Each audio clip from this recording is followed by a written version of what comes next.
how the education system is entirely different from education system of India or Pakistan. Well, I'll start from pointers. Point one, in India we used to write exams, because I used to had like internal and external exams. I used to write internal exams like every second month and external exams every 6 months. So I did my bachelor's in pharmacy back in India, which was a 4 years program. So yes, I did write my exam. About the assignments, I did only one project, which was quite a dissertation kind of project, and that was not that hard because they don't teach you how to approach the project that well. Like at my university, that was not that effective, so I got to learn like only 10% of it. I got to decide later on I will be doing my masters from abroad. I was so excited, but I was a little afraid and set back from the matter of fact, like I will be doing assignments and not writing exam, because I'm a kind of rattu tota. So I can score in India by understanding the things and by writing it and by mentioning some diagrams and tables.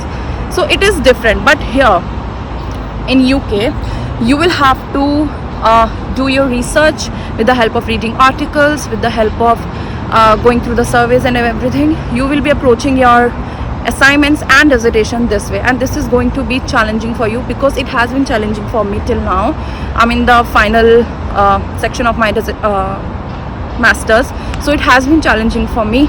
Still, I feel like challenge all that time because it is hard. So make sure you get a grip on your English, on your understanding, on your I would say level of understanding of reading, because when you will read, just not read, you have to understand and grasp in your mind as well to utilize it later on. Okay, the second point would be the marking system.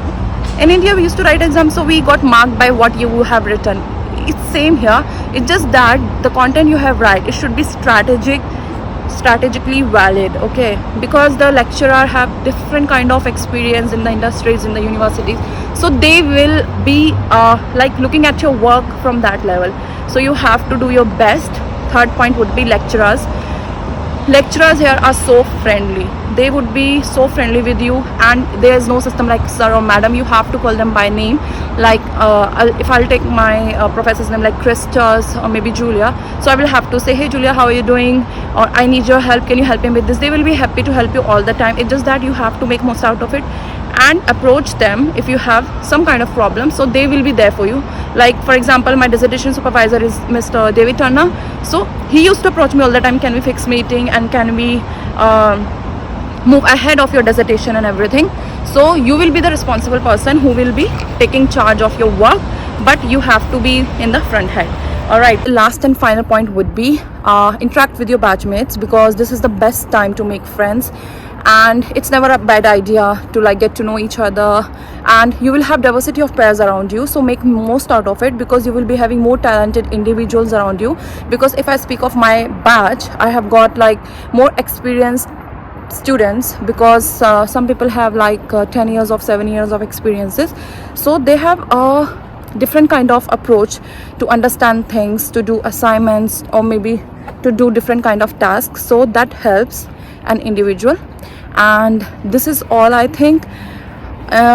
In the next video I'll share more about it, and I'm so tired now because I have just came from my part-time shift and I am looking drained, so I'm gonna go home and cook something for myself. Then see you in the next video. Bye.